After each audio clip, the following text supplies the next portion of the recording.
the LaxFactor podcast.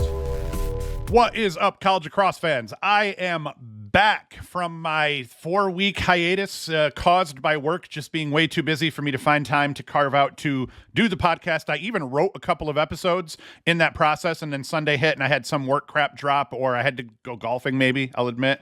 That could have been a problem as well. But today I'm back. We have to talk about the fact the regular season is now behind us. We have a very clear number one. Things are starting to get murky in terms of the media poll for numbers 2 through 4. So I had to sit down today, do my media poll. I believe there's a media poll that's still going to go on here, and I think I have to vote later today. We shall see. But either way, I am prepped. I have written it up. I am going to record and put this podcast out for you today. We're going to talk a little bit about some of the games that were played this weekend, but more importantly, I am going to rank everyone in terms of number 1 through number 20. This is the actual poll that I will be submitting, my vote for the poll that I will be submitting here later today when I do it. So I just wanted to dive into that a little bit. Now, before I get into it, one thing, be sure to like, subscribe, hit the notification bell so that you're notified when we put videos out on YouTube. If you're an audio listener, please just share with everybody. And as always, you can go to LaxFactor.com. You can watch our videos there. You can get yourself some swag, t-shirts, all that other crap here. We have a shop that has t-shirts, some of them podcast related. You can get yourself, for instance, the LaxFactor podcast t-shirt right here, or you can get podcast t-shirts, the Club Lacrosse All-Star with a Twitter bird getting all drunk. The Twitter bird is no more, so hey, game on for that. But all right, I digress here. I'm going to shut up, and we're going to talk about the team that I have. I'm not going to do the whole suspense thing and go 20 through 1. I'm going to get right into the nitty-gritty. We're going to talk about Notre Dame here. Initially, they're now sitting at 10-1. They proved they are the undisputed number one team in the land, number one ranked team in the land. They take down Virginia Saturday. They'll probably, they are the number 1 seed in the ACC tournament. And because now we can start prognosticating for real about what the NCAA tournament field may look like, they're still not guaranteed the number 1. They still have to do at least a little bit of work in the ACC tournament because they do have these other ACC teams breathing down their neck. I feel like if either Duke or Syracuse can win the ACC tournament, especially if Notre Dame goes down in the first round, I think you could see a world in which Hopkins, if they handle their Big Ten business, they could get bumped into the number 1 seed. If Notre Dame were to lose the ACC tournament, especially in the first round, and Hopkins were to win the Big Ten tournament, let's say Hopkins doesn't win the Big Ten tournament and both Notre Dame and Hopkins get bounced, but within the semifinal round of each of their tournaments. The ACC tournament only has a semifinal round. The Big Ten tournament, everyone's in. So they play a couple more, or at least one more round. If both Hopkins and Notre Dame lose in the semifinals of the conference tournaments and Syracuse or Duke win the ACC tournament, I think you could see in that situation a Syracuse or Duke ending up sitting at the top of the tournament seedings. But right now, Notre Dame, odds-on favorite. They're the odds-on favorite to both win the ACC tournament and to grab that number 1 spot. If we go deeper here, Notre Dame, their defense is sneaky, is kind of the sneaky strength of this team as they go deeper into this season here. Between Will Donovan, Chris Conlon, Sean Light, the youngster, Liam Entman, they've got veterans, youngsters, athletes, rangy dudes that can play defense really well, and that's a true strength. Now, offensively, they are the most efficient offense in the land, so when I say the sneaky strength of this team is their defense, I'll dive into that a little bit deeper. Offensively, they score on 42.6% of their possessions. Their man up was finishing going into yesterday's game. They were finishing at a 74% clip, which I think if they finish the season now, they'd have the NCAA record for the most efficient man up offense, for eternity here. That's crazy. Defensively, they're ranked eighth, but don't let that fool you. The team, because they're veterans, they know how to play. They've played under the big lights on the big stage. They get stops when this team needs them in big games. So even if they aren't the most efficient defense in terms of percentage of stops that they get stops. I'd argue at those opportune times better than any defense in the land. And you know what you're going to get with them week in and week out. You're going to get an offense, maybe not. They don't have the most skilled players all over, but they for sure have the most chemistry out of any team. They're electric, they're fun to watch, and they scrap with every ounce of their fiber, especially on the ride. They have all the right guys in all the right places. Their defense and goalkeeping is going to be top-notch also week in and week out. They get the job done when they need to. Now, that loss to Georgetown, who's now ranked 11th via RPI. Whenever I say the rankings here through the rest of this video, I'm talking about RPI because RPI is what's going to factor when we get into the tournament seedings and everything. So media poll rankings, I'm telling you where I'm putting people here in Notre Dame at number 1 in my media poll, but wherever else I talk about the rankings specific to who they're playing and everything, that's all RPI based. I don't want to have to say it over and over, so I just want you to know that ahead of time.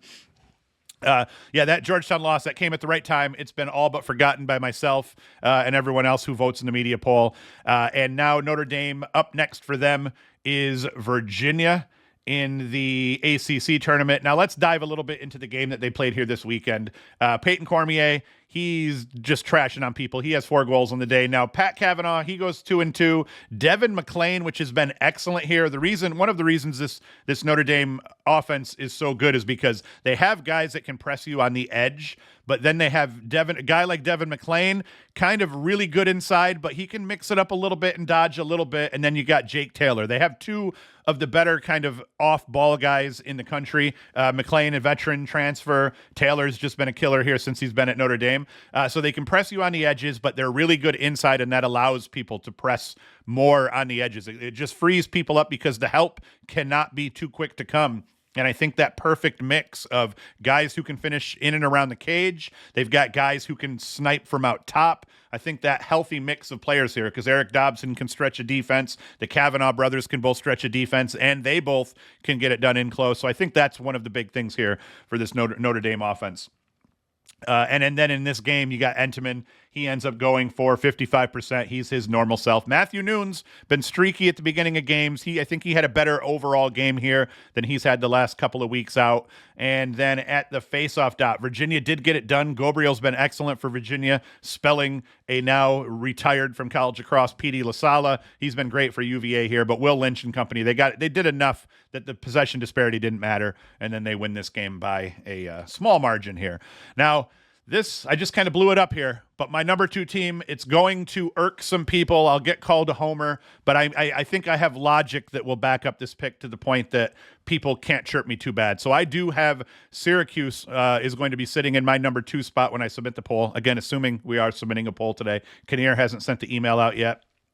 He usually does that at some point on Sunday.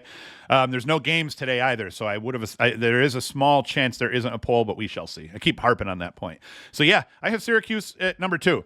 They had the week off this week. They did not have to play. They will face Duke in the first round of the ACC tournament, the semifinals here on Friday. I have them at number 2 because when you really look at what they've accomplished, and then you consider some of the head-to-head matchups within the top 5 here, I think they deserve it. So let's dig a bit further. Syracuse's resume, as good as it gets in terms of wins. They have a win over Duke that you saw here where they put the beat down on Duke 10-4. They're 3rd in RPI. The Hopkins, 2nd in RPI. They have a win over them. They have a win over number 6 Virginia, a win over number 21 North Carolina. So in terms of RPI, they have wins over number 2, number 3, number 6, and number 21. That gives them arguably one of the best batches of wins that any other team has other than Notre Dame, and then you could make the argument Hopkins also. They also have wins over the lesser teams, Colgate 23, Delaware 29, Utah 30. Duke, I think, has more top 20 wins in terms of RPI, but Syracuse has the best 3 wins here out of all the teams other than Hopkins themselves. Now, couple that with the fact they've won head-to-head matchups. Now, last week, what was it? Duke was number 2, Hopkins was number 3, Syracuse was number 4. I had Syracuse at number 2 last week as well, because as I'm ranking them, it's like, okay, Notre Dame, clear number 1. Then you got Duke and Hopkins in the mix ahead of them based on what other people thought, but Syracuse had head-to-head victories over both of those teams, mixed with the fact their strength of schedule warrants being up here with them, and I figured, okay, head-to-head at the top here, boom, Syracuse gets that nod, and then we'll go a little bit deeper as I start talking about Hopkins here. But, a lot of people I think are still going to have Syracuse sitting at number 4, maybe now number 3 with that Duke loss here. But in terms of my media poll vote, I just can't have them sitting behind a team that they beat head-to-head at this high a level when their resumes are so close. So Syracuse picks up my number 2. They didn't play this week, so we have nothing to talk about, but they will play Duke on Friday in the tournament. My number 3 team, as I've already alluded to, I have Johns Hopkins now. sitting here at number 3. Now, they dropped 2 in a row to number 4 Syracuse, number 27 Navy. Again, that's RPI rankings.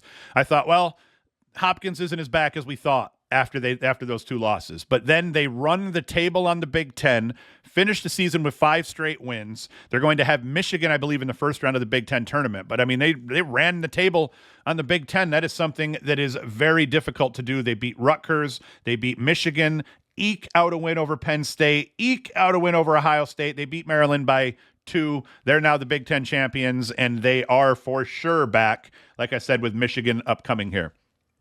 Their opening season loss to Denver, who's got a RPI of 5. That doesn't look too bad now, nor is that loss to Syracuse, who's ranked 4th in the RPI. That Navy loss is the reason that I just can't ignore Syracuse's head-to-head win over them. Hopkins is 2-1 against teams outside the top 20. Syracuse is 8-0. But Hopkins has played a much tougher schedule because more of their games have happened within the top against ranked teams than anyone else.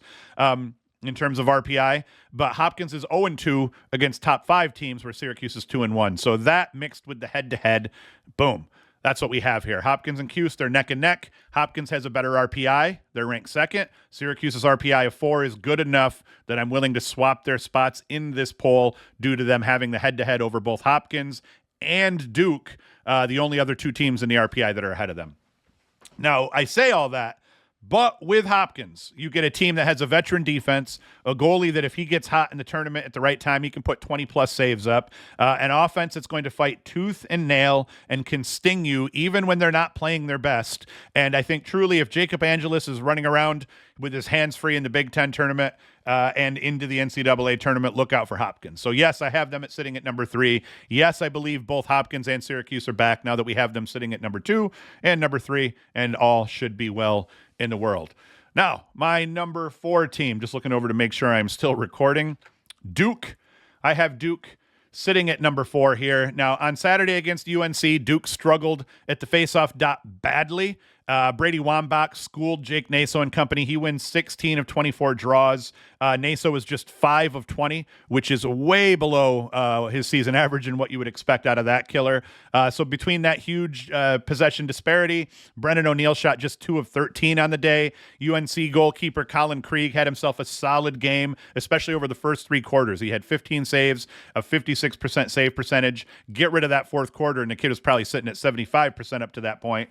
UNC ends up walking over Duke in this game. Wasn't good enough for the Heels. Their margin of victory, I think, had to be 5, and they would have bumped Duke from the ACC tournament. But they let Duke back in it. Duke only loses by 3. Duke gets that spot in the ACC tournament. Now, Carolina wasn't likely to get into the NCAA tournament.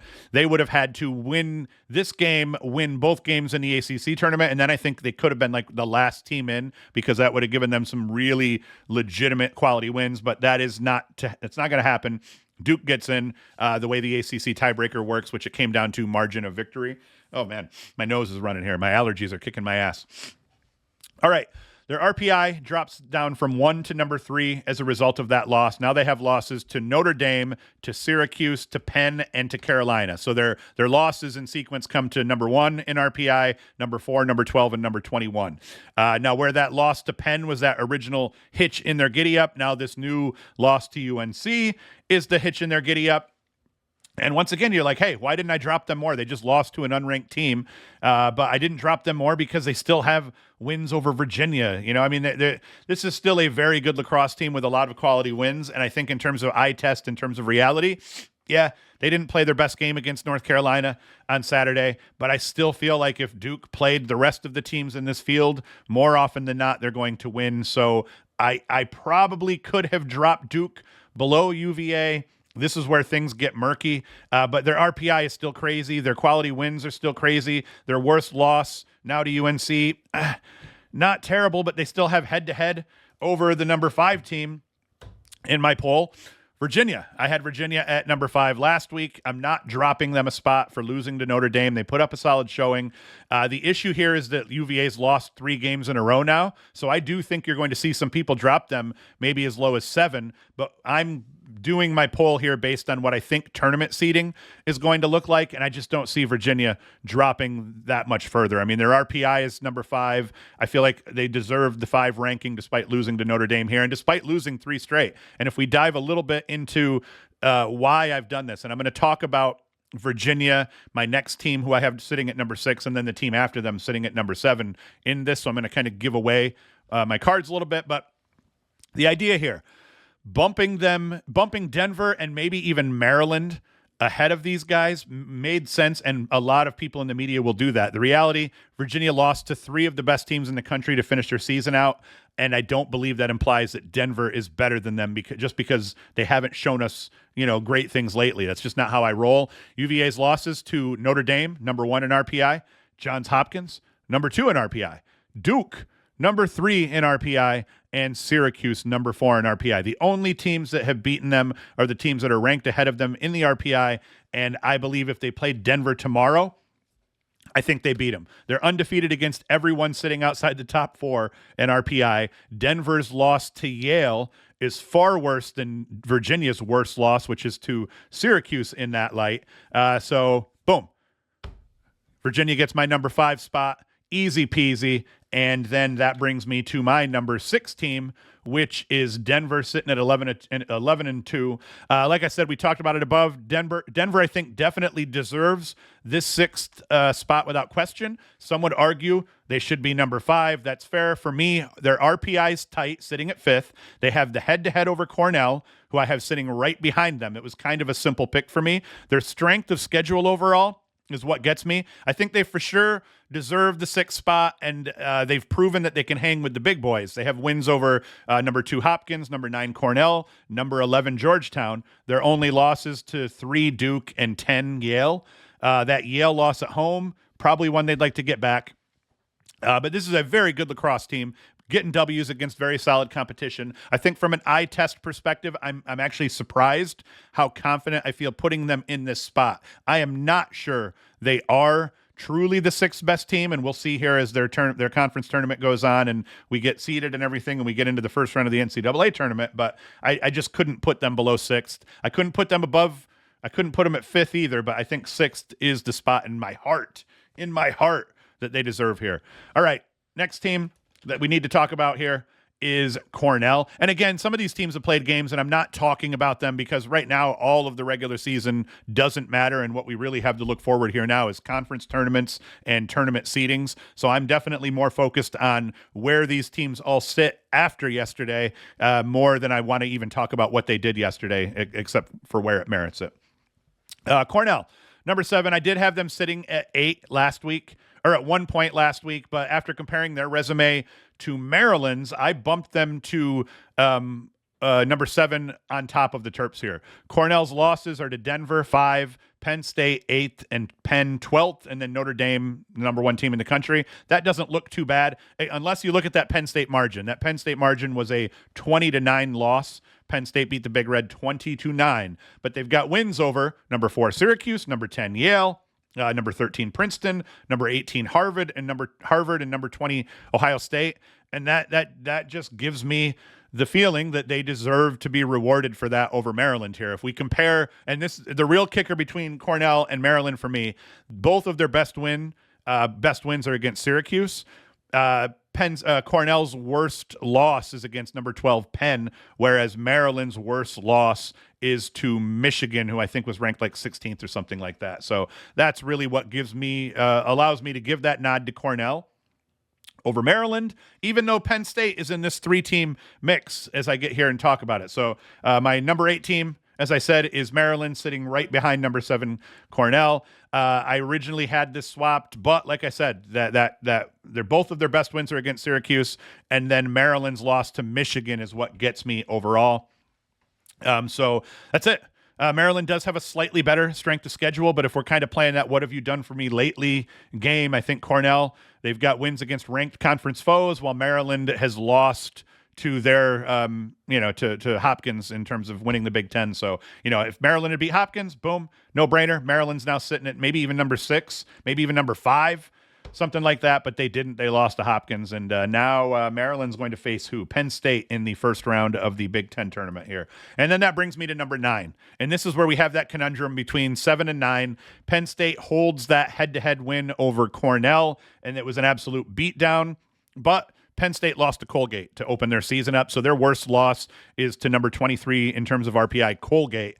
But beyond that loss, they've been one of the best in the country. I don't think that this ranking of 9th really does them justice in terms of how they're playing now. Their only other 2 losses beyond that bad loss to Colgate are to Hopkins, number 2, and to Maryland, 7. So, I think that puts Penn State here. Yeah, they beat Cornell, but I could not play the same level of musical chairs because it was a 3-way swappy swap weirdness here. Like I said, though, their wins are solid. Cornell 9. They beat Yale, who's 10th. They beat Michigan, who's 16th. Ohio State, who's 20th. Rutgers, who's 25th.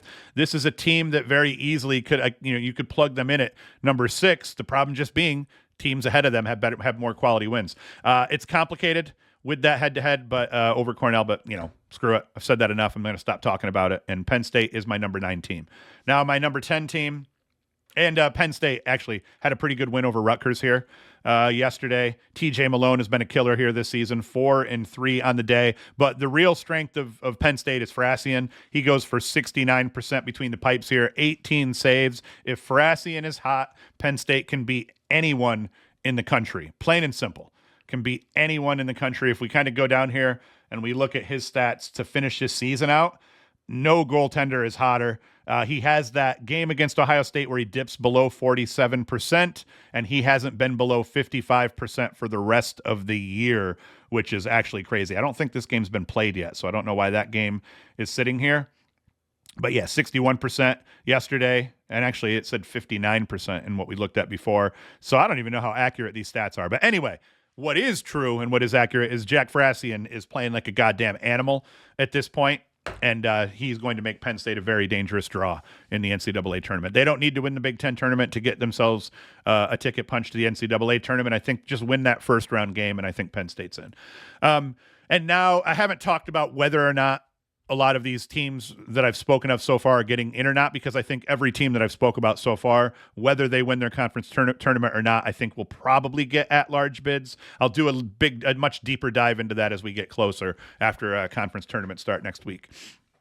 Okay, next team, Georgetown. Now, the Hoyas were close to getting themselves back into the top 7 or so, but dropping that game to Denver 2 weeks ago, that kind of solidified where I put them here. Once again, though, I feel like this field between like 7 and 12, one of the tightest fields, I think, in terms of, I think right now, 5 through 12 are closer to 1 through 5 than they've ever been. I think we've got a really tightly packed field in terms of competition. And I think this is really one of those years where Notre Dame, the definite odds-on favorite, but at this point, anybody could win this tournament. If Notre Dame gets bowed out, then I think it's anyone's ball game after that. All right, so boom, we get back to here. That loss to Denver, that's why I have them sitting here. They could have probably got themselves back into the top 7, maybe even better.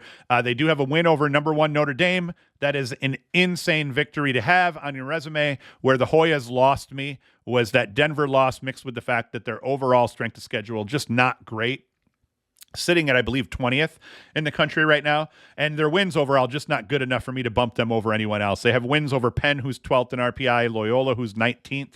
Those wins don't give me warm fuzzies. But what I will say, whatever happens in the Big East tournament, no one wants to draw Georgetown's stick here, considering they're the only team so far this year to beat Notre Dame. And even though they haven't been as battle-tested as every other team we mentioned, they're still very good. They are firmly on the bubble if they don't win their conference tournament. I think it's super close, and I think they probably get in. Their worst losses aren't terrible here with the loss to number 2 Hopkins, and then I think, what did I say, Loyola was like 19th or something like that. That loss to Denver is not terrible.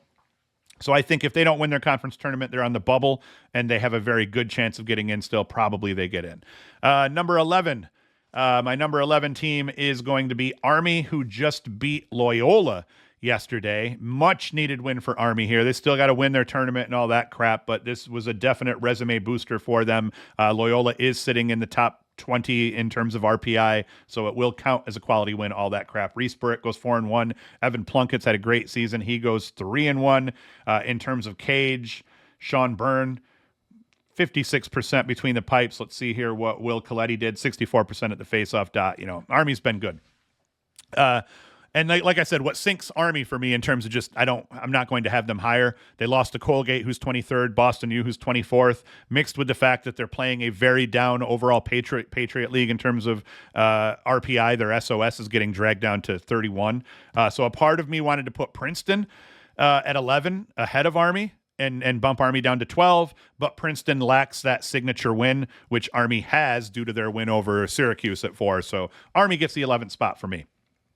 And I alluded to the fact, Princeton, they're going to be my number 12. Huge win over Ivy League rival Yale on Saturday for Princeton. Gian Ficarro played incredible in cage. He has 16 saves, 67% between the pipes. That was the reason for the win. Princeton held Matt Brandow to just 2 goals and a dish on the day. Princeton boasts the number 4 rated defense in the country right now, and their offense not too bad either, sitting at number 14. Now, this was an easy one, as the win over Yale allowed me to just kind of play musical chairs here between the 11 and the 13 spot. So Princeton gets bumped above Yale. Yale was sitting at 11th on my last vote, Army at 12th, and Princeton at 13th. And I just bumped Army and Princeton up because they both won and dropped Yale down to 13th. But for Princeton, like I mentioned, their wins. Princeton's losses are to Duke 3, Maryland 7, Cornell 9, and then Brown 43. That Brown loss drags them. That loss drags them badly, right down to the point that if they didn't pick this win up, and if they maybe you could even argue if they lose in the first round of the Ivy League tournament, they could get left out as an at-large team. So I think Princeton, just because that Brown loss is bad, I think they probably want to pick up one more quality win here in the Ivy League tournament, and then they probably get an at-large. I haven't done the math here, so I may end up doling out way too many at-large bids to teams in terms of them maybe getting them. That's all I'm saying, is that they might get them. Some of these teams I say might get them may be locks. I haven't done the map. Today's exercise is purely for my poll vote here for this weekend. That brings me to my next team, the team that lost to Princeton yesterday, Yale. Now, Yale's a tough one for me to place because I'm not as sold on them as I am some of these other teams. Their strength of schedule isn't the best. They're sitting at 16th. That win over Denver on the road is huge. Denver has an RPI of 5. Their loss to Cornell, RPI of 9, totally acceptable. My issue with Yale beyond that, they just haven't done much. They have wins over Penn, who's sitting at 12th, Harvard at 18th, Colgate at 23rd. They're just all yawns in terms of wins. It's definitely considered handling their business, but they played some chumps en route to an 11-3 record. Boston U, who's been struggling, that was supposed to be another one of Yale's quality wins, but Boston U's just their RPIs dropped to the point that win doesn't count as much. So I think 13th for Yale, after they lost to Princeton, and proving that without Johnson and Lyons in the lineup, they're now a second tier in terms of the Ivy. But what's crazy to me is without Johnson and Lyons in the lineup, this Yale team has been as good as they have. And you look at why. Matt Brandow, 97 fucking points going into the playoff, the Ivy League tournament here. Just absolutely bonkers. Chris Lyons last year Brandow only put up 70 points last year. What people don't realize about Brandow, though, this dude has been a killer. Like Brandow, 99 points in 2022. 2021, Brandow didn't play because the Ivies are douchebags. But yeah, to have Brandow, so it's proof, though, that last season when Brandow only put up 70 points, that wasn't because Brandow had, taken a step back in terms of talent. It's not because Chris Lyons and Leo Johnson are necessarily better players than him. It's because he is a system dude, a dude's dude, a killer, can dodge and feed with the best of them. And I think he's proven he was this team's best player even last year, as I had parroted. And he's proving that now, that even without those two guys, he's able to just carry this team and have this team be as good as they are. Absolutely incredible. And Andy Shea is he's loving, he probably feels like Matt Brandow is a son to him. Cause I'd be hugging that dude. I'd kiss him on his cheek, no diddy. So, all right, let me shut up here and stop talking about, kissing Matt Brandow on his cheek. # no diddy. Penn, number 14. I have them at 14th because, hey, they beat Duke. who's third in RPI. They beat Cornell, 9th. They beat Harvard, 18th. Their losses aren't bad, coming to Yale, 10th. Georgetown, who's 11th. Princeton, 13th. St. Joe's in Carolina. Yeah, you probably don't want to lose to them, but still, St. Joe's is 15th in RPI. Carolina's 21st. Now, one may say, well, St. Joe's has the head-to-head win over Penn, so why not have them up here in this nice cushy spot at number 14, because I have St. Joe's sitting here at number 15. You can't see my tab, so you don't know that. But what I say, St. Joe's doesn't have 2 top 10 wins, and Penn does. Penn has a win over Duke, who's sitting there third in RPI, and then that win over Cornell. Better wins, and St. Joe's, you're definitely going to have not as good of wins and worse losses overall. So Penn gets my number 14 spot. St. Joe's gets my 15th. Easy. Great season here for St. Joe's, though. They opened the season with a loss to Boston U that at the time didn't look that bad. That loss to Towson at the time did look bad. Lost to Duke, who cares? But they have rattled off 1, 2, 3, 4, 5, 6, 7, 8, 9, 10 straight wins en route to this 10-3 record after losing their first 3. Incredible job here. Their wins not overall, or their wins are over number 12 Penn, number 26 Richmond, High Point 33, Air Force 35. Not great wins in terms of RPI. Not enough quality wins for me to bump them to 14 ahead of Penn. And they're going to take on UMass in their conference tournament here, a team they've already beat 12-7. So yeah, St. Joe's, I have them sitting at 15th. I think they're a good team. They could be a tough draw, they haven't been battle tested enough overall. Or they've been fairly battle tested. I think just the battle testing puts them where I think they should be here, sitting at number 15. I've got Michigan at number 16 here. This is where things are going to get a little weird, and I think other people are going to disagree, and I'm going to rip through these a little bit more quickly.